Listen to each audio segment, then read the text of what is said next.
Before we begin, like, share and subscribe for more credible news.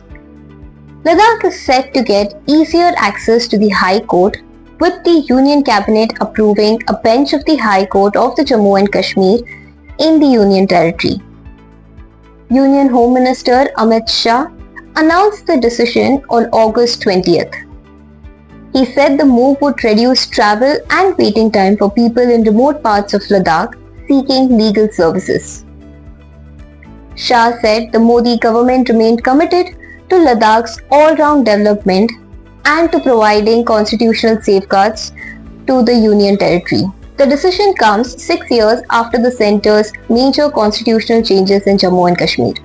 On August 5, 2019, Articles 370 and 35A were abrogated.